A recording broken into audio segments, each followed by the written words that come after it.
Hello, everyone, and welcome to this fun time of talking movies with one of my favorite people in the world, Joan Rich, who is a parishioner at the 7:30 service. And Joan and I like to talk about movies when she volunteers in the office. And we've been doing this for a couple of years, right? Right, Joan?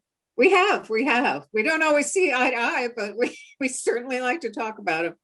It's just fun to kind of come in and just say, "Oh, I saw this great thing last night, but you wouldn't like it," because I think I have a read on your taste now after a couple of years. Oh, you might be surprised. You never know. I might be. And one thing that I noticed about all the movies this year, and we'll ask you what your favorite was in Mhm. a sec, but I just realized of the movies that I've written down, so many of them are just filled with filthy language.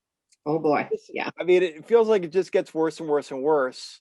And Yeah. I know that because sometimes in our parish-wide discussions on movies, some people will say, I'd go see the movie, but there's just too much swearing for me. I just can't enjoy myself when it's that pervasive. Yeah. There was a lot of it this year. So, That it was. what But was your but and then sometimes you find the situations there are so traumatic, and the action that's going on. I mean, it there wouldn't not be difficult language going yeah, if you're on. going to make it realistic. I think so. Unfortunately, we pretty much have to swallow and just maybe turn the ears off for a second or something. I don't know, Yeah, but yeah, the emphasis sometimes is really necessary. yeah, yeah. So, what was your favorite this year? Well, it's interesting. I didn't have a huge favorite this year, the way I have in years past. But I thought of the movies that are getting an awful lot of talk right now. The one that I found most compelling, I think, was the trial of Chicago 7. Jurors 6 and 11, they're with us. Juror number 6 and juror number 11, you're dismissed from this jury. Can you tell us why? Because this is my courtroom. We've dealt with jury tampering, wiretapping, a defendant that was literally gagged. Get your hands off me. You're the first to suggest that I have discriminated against a black man. Then let the record show that I'm the second. 7. Perhaps it's because I remember that. I'm sorry to say. Although I was running around after two little kids during that time, so I wasn't glued to the television or the news about it. But I do remember all the talk, and of course, it was a very difficult time with all of the protests against the Vietnam War and that awful convention in Chicago in 1960, 68. But I thought the movie was really, really well done. It, of course, I'm a lawyer. We can't forget that, and this is a trial. Yeah. So I'm assessing the way they're doing it to look for mistakes. And I want to tell you, legally speaking, I didn't see too much in that of that, but it was really interesting. I thought the way that they were able to juxtapose what was going on in Chicago against then what was going on in this trial that took such a long time. How long did it take? It was a good 6 months they were in Okay. trial. Yeah. Yeah. Every day. Every day Hmm. with a really difficult judge, which you can tell in the Yeah. movie. Yeah, he was wonderful. Who it was Yeah, that was Frank Langella. Frank Who did that. Langella. Yeah, yeah. He was He was fantastic. great. He Mhm. was Julius Hoffman to a T. He was wonderful. As was let's see, who played William Kunstler was a fellow by the name of, I had to write it down. I don't know all these names anymore. Yeah, If it's yeah. Cary Grant, I know it, but Mark Rylance was his name, Okay. who played William Kunstler, and he Mhm. played a really difficult role very well, I think. Mhm. It was just very compelling, and it took me back a long time. I thought bet. it was well done. Did I you bet. did you see that? I did see Trial of the Chicago 7. It's probably one of the first of the, nominated films that I got to see this year. It was on Netflix. And I want to say that it was released last fall. Mm, And I was surprised that it was getting the adulation that it was, simply because it seemed like a pretty easy prepackaged play to film script. Aaron Sorkin wrote it and directed mhm. it. And if any of you are fans of West Wing, you'll eat this up, okay? Because I felt like it was um, Sorkin taking the events of 68 and this trial and laying them in 2020 with where we are right now as a country, in terms of what it means to be a patriot, in terms of what dissent is for. And I also want to say maybe who dissent is for.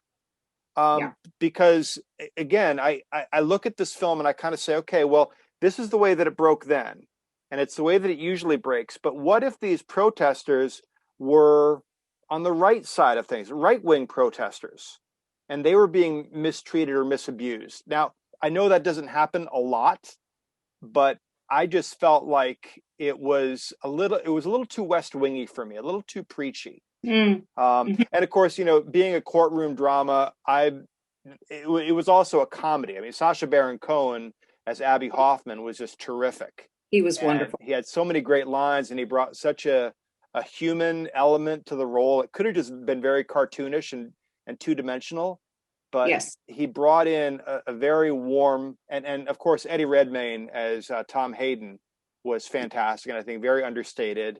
It worked very well.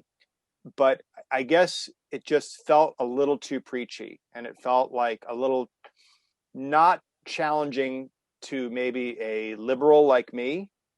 And I felt like I wanted to be challenged more by it. But courtroom drama, I mean, I always compare those to A Few Good Men, which is always my favorite courtroom drama. It's interesting, though, that you bring up the idea of who it is that's doing the protesting. I think we haven't seen anything in the way of a trial or serious end of investigation over the events of January 6th. Night and day. There's no moral equivalence here, right? But go ahead. Right. Just want to make that clear. There may be interesting contrasts to be made at some time in the future between the liberal protests of the 60s and the conservative protests of the next century. So yeah, we'll have to wait and see on that one. But again, I think that was one of the pressing things for me about this movie was how relevant it was and how relevant it was made to be. I mean, he's speaking to us right now in 2021 about something that happened 50 years ago, as if saying, these are lessons to be learned, right? And in my favorite film, it was almost the same thing. And I know you and I are going to disagree on that. Of the things that I've seen so far, One Night in Miami has stood out. It's nice, ain't it, Malcolm? Yeah, it's most definitely soothing, Cass. The air up here is cooler. Far away from the prying eyes of your G-men. Yeah, you joke all you want, Sam. I'm telling you, it's got worse since the tension between me and Mr. Muhammad. I met with a writer in New York a few weeks back. There were two guys following us through the airport. I swear it was the same two. I thought you didn't trust writers. Oh. This one was a brother, and this meeting was important. I figure I better start getting my life story documented in my own words while I can. Because again, it was a play that was brought to the cinema, and I'm not a fan of doing that. I was surprised, frankly, that it was a play, but the fact that it just felt so real. Regina King, the director, did such a fantastic job of not. I never felt like forced to believe that this didn't happen, or that things were said that wouldn't have been said, or that they weren't said in the right way. I mean, the dynamic between Malcolm X, played by Kingsley Ben-Adir, fantastic. He probably will get nominated. But then versus Leslie Odom Jr. playing Sam Cooke, just the way they acted out their dynamic, and the way that appears to be acted out now, probably not only among people of color and the way they want to fight for liberation, but also among the Democratic Party. You've got a quote unquote left wing of the Democratic Party, progressive wing, then you've got your centrists, and each of them point the finger at each other saying, you need to come towards us. No, you need to come towards us. And I think the same dynamic was at play among these four men. Like, how do we get to what we want? And do we all want the same thing? which was, I think, the elemental question of the movie for me. But you weren't a fan. Well, here we go again, because no, you didn't have any trouble buying the setup and all. I did. I sat there and thought, wait, you can't tell me that Cassius Clay, the night he beat Sonny Liston for the first time, is going to spend the night in a motel room with 3 other guys. And those 3 other guys are going to sit in that motel room complaining about what's going on, or saying, or going through their little personal angst, because they're all at some kind of crossroad. It just did not ring true for me. I knew it was a play too, and I didn't think that worked well. The way that I think it might have worked better on stage than it did in a movie. Yeah. And I contrast that with Ma Rainey's Black Bottom, which was also a play. Which was also a play. August Wilson, right? Yes. But that one I thought worked beautifully as a movie. Okay. A 1, a 2, a you know what to do. This be an empty world without the blues. I try to take that emptiness and fill it up with something.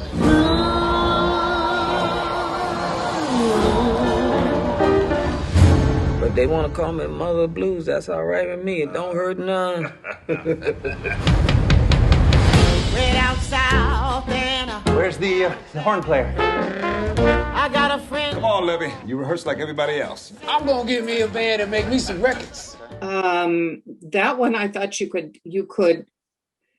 buy the premise that in fact what you had were people that were together in a closed area, but they all had their own space. They all worked well together. They I don't know quite how to explain it, but the chemistry between them for me was more compelling than it was in the Miami movie. And I couldn't say enough about Chad Boseman and how the role he played. If he doesn't win the award for that movie, I will be extremely surprised. I can't imagine that they haven't just already given it to him already, because he is the center of that movie, and rightfully so. Yeah. And Viola Davis, for all of her glory, she deserves a lot of credit for allowing that dynamic to happen, where he is the centrifuge of the film and everything spins around him. And for me, Ma Rainey didn't work as well, only because it felt short. It felt like there could have been one more thing thrown in there, and I don't know what it is, but it just lacked something for me. But again, you take something that happened in the late 1920s and you put it on to today. I said to Allison when we watched this, I said, I would love for this to be shown to every NCAA president and athletic director, because what he says about the ownership of his music and what makes him important to white people, and how he doesn't see a share of that, and what he goes through in terms of writing his songs and then giving those songs away on the cheap. That's kind of what NCAA players do every year. These football players who essentially put their lives on the line every week. And I know everyone doesn't agree with me on this, but I would love for them to have to wrestle with those questions that the script brings up about what it means to own your livelihood and what it means to really share in the goods and the profits of that livelihood. Yeah, well, that's interesting aspect of it. I didn't jump to the NCAA, frankly, but my mind goes all sorts of places. I was very interested in his role, because it wasn't just the white record producers that were standing in his way. Yeah, it was Ma Rainey.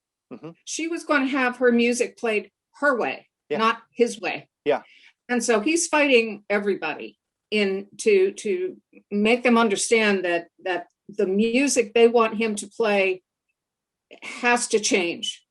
He's almost a music prophet in a way. I mean, he is And he's not ready welcome to in his move hometown. forward. Yeah. Yeah, exactly. Exactly. Yeah, because and then you hear the music being kind of taken over by white culture. Oh, we had Lawrence Welk at the end, sort of. Yeah. It was great. Yeah, that was little vignette that they did there. So that was one that how did we get talking about Ma Rainey? I forget. Because I was mistaken, because I made the wrong connection between the two trial movies that I was interested in. Well, yeah, if you're into trials, you want to watch Trial of Chicago 7, but then you mentioned the one in Small Axe, which is the first episode, and I don't know whether I have not seen it on Oscar stuff. I think it's up for Golden Globes, but I don't know whether you can call this a movie because it is 5 separate acts, 5 episodes on Amazon Prime. The whole thing is called Small Axe, which is named after a Bob Marley song. I got no time to play your These are new types of human beings. They are not demoralized or defeated persons. They are leaders, but are rooted deep among those they lead. We mustn't be victims, but protagonists of our stories. Don't you think it's time things were different? As individuals, we have an impossible battle. As a collective, we stand a chance. And the first episode, which you mentioned, is Mangrove, and that also has a trial in it. And so, yeah, it does. I've only watched 2 episodes. Yeah, me too. First 2. So I can't, and they're entirely different. And the second one, I know you were crazy for the music that was going on in that second one, and I thought it was fine for a while, and then I got tired of it. So it's only an hour long. It's like 70 minutes. Come on. All they did is dance and party. Yeah, but it takes over the whole night. I mean, that's what. I mean, I just love. Yeah. I love about both of the things that I've seen so far, both Mangrove and then the second episode, which is called Lovers Rock, which refers to a type of reggae that was popular in the late 70s. And it's a house party, essentially in some part of England, probably London, where West Indian, immigrants go and they share in their culture. There's food, there's a DJ, and these 2 seminal scenes, which I've recalled, I think, on video to you a few times. But in one, there are women that are dancing to kind of a slower song, like a ballad almost. And then the DJ cuts out and they sing a cappella. And it's not just for a verse. They sing the whole song, like 4 or 5 minutes, a cappella. And it's just Steve McQueen, the director, filming the atmosphere in the room. And you're there, you're transported magically there. And then a few scenes later, the men are in the room, and there's kind of a dub, kind of a harder reggae song playing, and these men are just ecstatic, almost violent with their dance, and they're exercising things out of themselves. Nothing is said, but I just think it's beautiful cinema. And Steve McQueen, who did 12 Years a Slave, I don't think he's probably going to get any awards for this, but I just think it's magical. So do yourself a favor and go watch at least the first 2 episodes that we've seen on Amazon Prime. Yeah, it was, cinematography was interesting in that second one too. He would go for a whole minutes or 2 and look at nothing but hands. Yeah. And then you see he'll switch to feet. And then you'll just see feet. Yeah. Men and women, shoes, but they're all moving. It's all just part of this physical expression that they're all involved in for the entire hour. It was really quite well done in that. And again, the first episode, Mangrove, is about a gathering place where West Indians come to gather, and there's a burgeoning political movement among them. The Black Panthers are in the area as well, and they are looking for places to gather. And of course, the power structure, in kind of white power, if you will, they are really seeking to cut these places off of the knees. So the Mangrove restaurant, they want to get rid of it. They want to raid it. They want to, arrest everyone in there. They want to make it a bad place. And the same thing happens in Judas and the Black Messiah, which I saw today. And it's a similar thing in that the power structure that we have in our country, maybe in the world, is that we fear power rising up from these minorities. Fred Hampton, who was the Illinois chairman of the Black Panthers, sought to bring groups together and kind of had a rainbow coalition. And in the movie Hoover, J. Edgar Hoover, the FBI chair, says, director says, we can't have this. We got to get rid of this guy.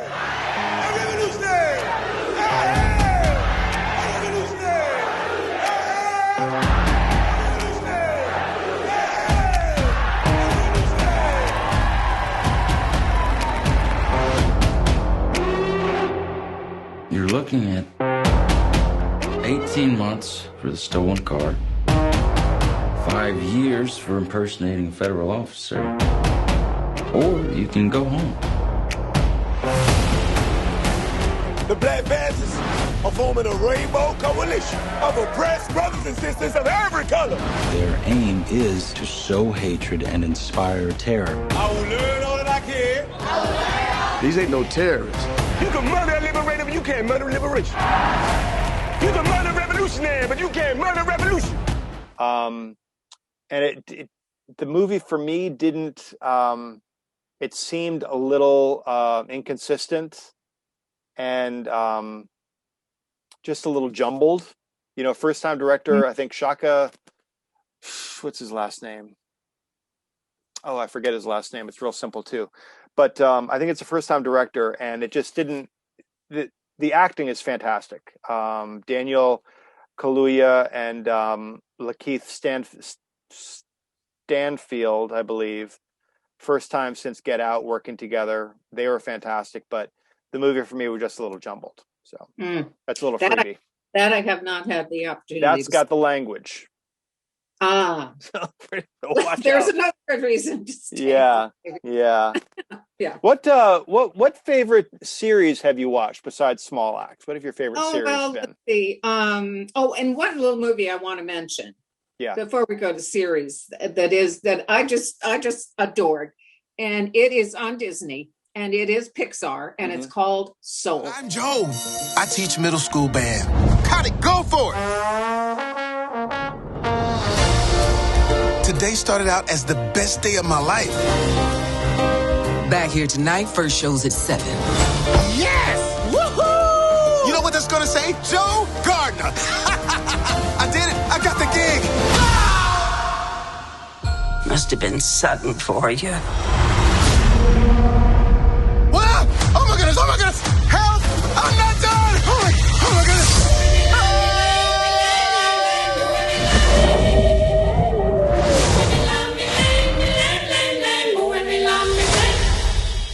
Huh? Is this heaven? No, it's the great before. This is where new souls get their personalities, quirks, and interests before they go to Earth. Soul. Yes, and I just recommend that. It's a breath of fresh air. No bad language that I recall. There might have been one or two, but no, I don't know. Not that I recall. It's delightful. It's got a great score. The music I thought was terrific. Yeah, it's about a jazz musician. Yeah, So and we get a lot of wonderful jazz, but it was delightful. It's a good year for music in movies. Yeah, any of these movies have had really, really good music. Yeah, they really have. Of course, Ma Rainey. Yep. Wonderful. Let's see. Series. Of course, the one everybody sees and everybody has enjoyed is the one that, even if you can't play chess, you are interested in the Queen's Gambit, which I thought was quite well done. Men are going to come along and want to teach you things. Doesn't make them any smarter. You just let them blow by, and you go on ahead and do just what and how you feel like. Someday you're going to be all alone, so you need to figure out how to take care of yourself. Tell the readers of life how it feels to be a girl among all those men. I don't mind it. Chess isn't always competitive. Chess can also be beautiful. The thing I liked about Queen's Gambit was we've had so much of this Me Too movement this year, and awful lot of the problems between males and females and trying to take advantage of one or the other in the news. This movie was, to me, very refreshing, because you have a young woman who is a chess prodigy who goes into what is essentially a male tournament setup. But for the most part, she is not treated badly because of her sex. She is, first of all, treated kind of iffy because she doesn't have a history with them. She's not rated. She doesn't have a number. And as she gets it, most of her relationships with men, with the exception of her adopted father, have been supportive.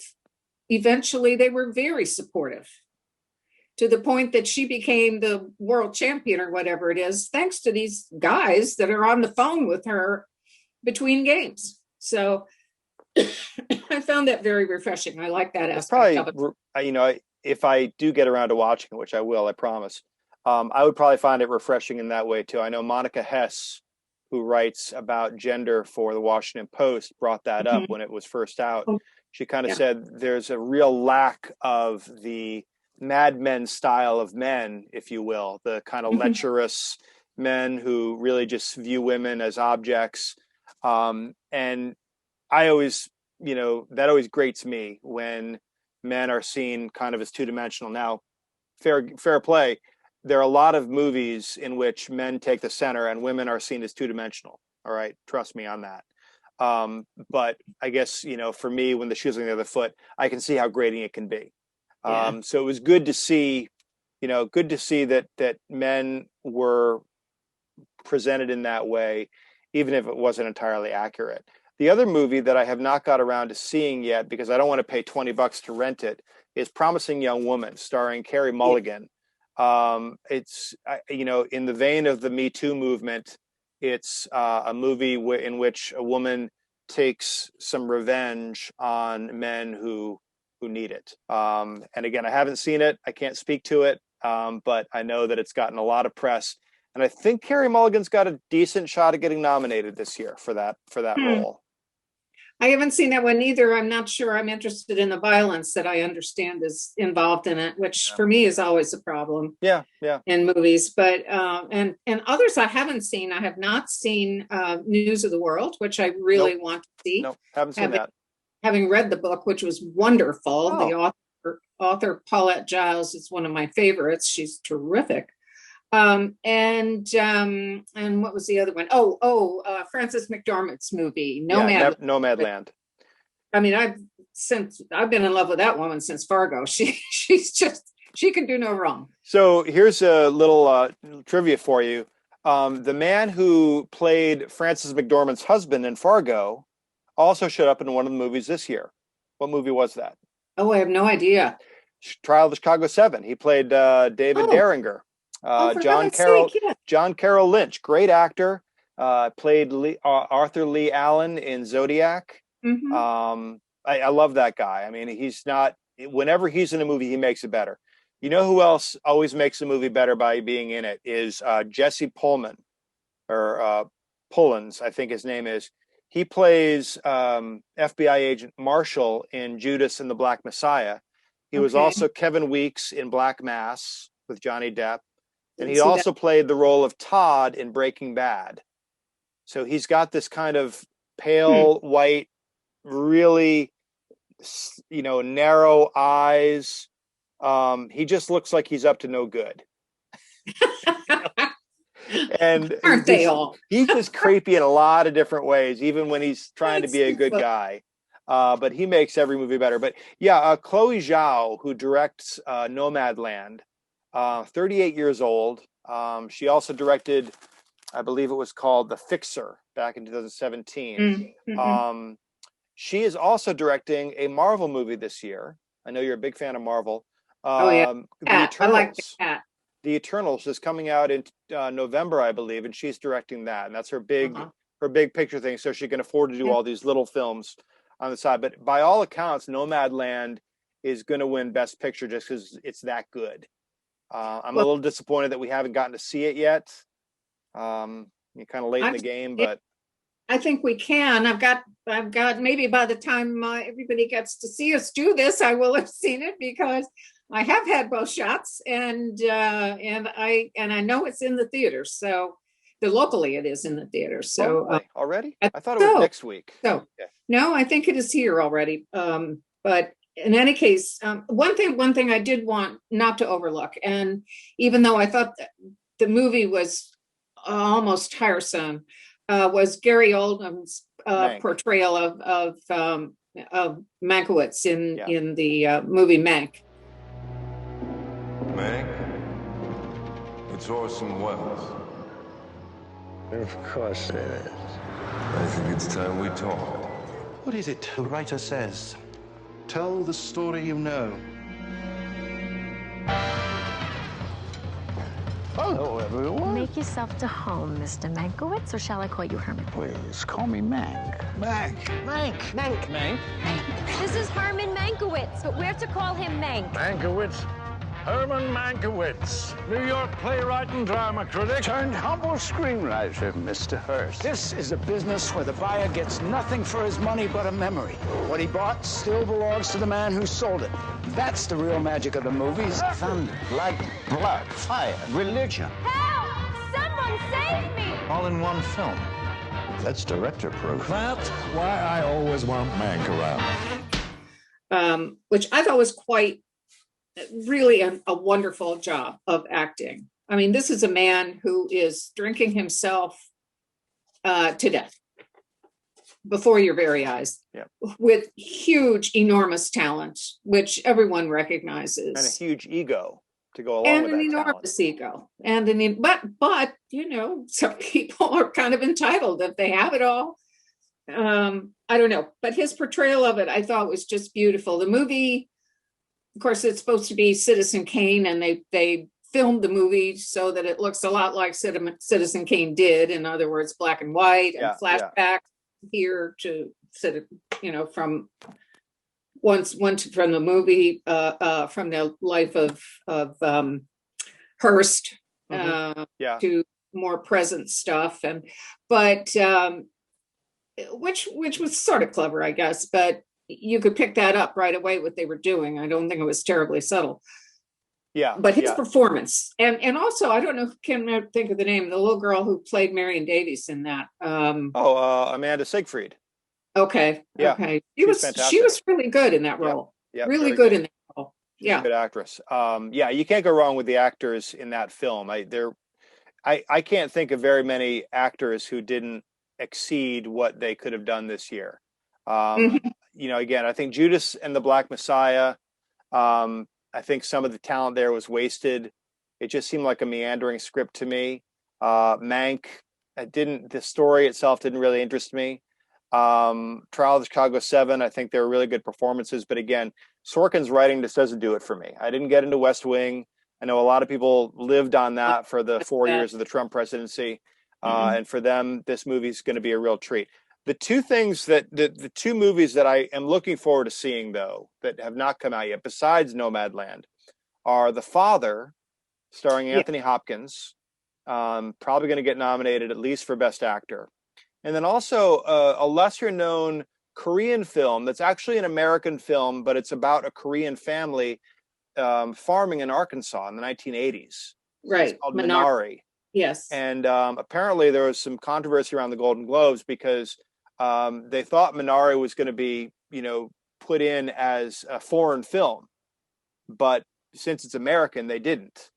And, I think it would have been a very easy film that would have probably won the Best Foreign Film Golden Globe.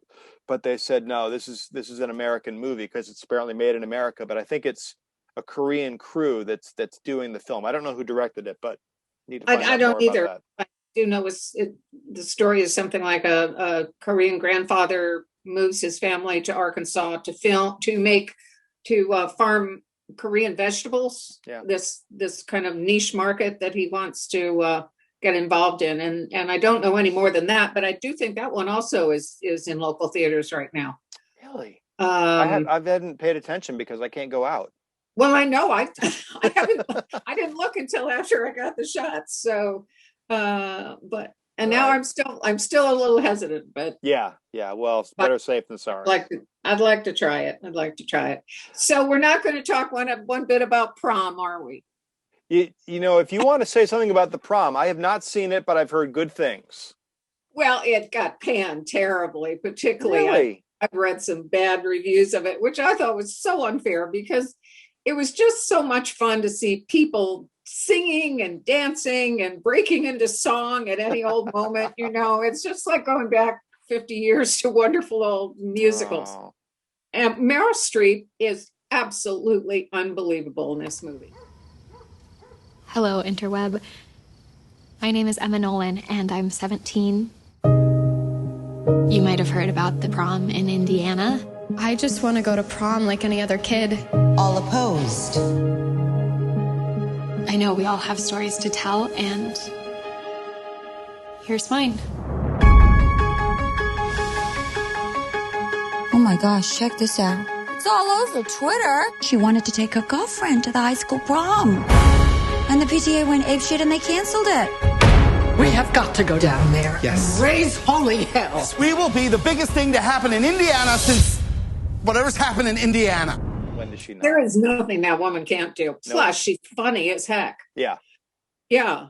And there's one wonderful moment when the one of the members of her group of singers and dancers, this guy, goes to a local mall to kind of confront the ruling bunch of kids in this particular high school, the bad girls and the bad boys, who kind of rule everything. Yeah. Because it is an issue about a gay girl who wants to take a friend to a prom. Yeah. Which everyone is against. And these young people are quoting Bible passages to him about how bad this is. So he breaks out into song. And the song is, if I can remember it right, is "Love Thy Neighbor Trumps It All." Perfect. And they go through all kinds of things in this and dance all over this mall. And everybody is singing. By the end of it, of course, he's got them all converted. Yeah. So Easy it was just great. It was great. It was just pure fun. Good. Well, the fun thing that we're watching now is a series on Netflix called Lupin.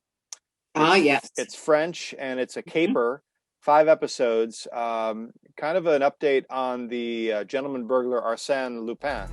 At your age, I love to read. Your grandfather gave it to me. I think you'll like it. Arsène Lupin, gentleman burglar. I found something. It's incredible. A classic adventure of Arsène Lupin by Maurice Dupin. Also the method, the panache, the style, the talent.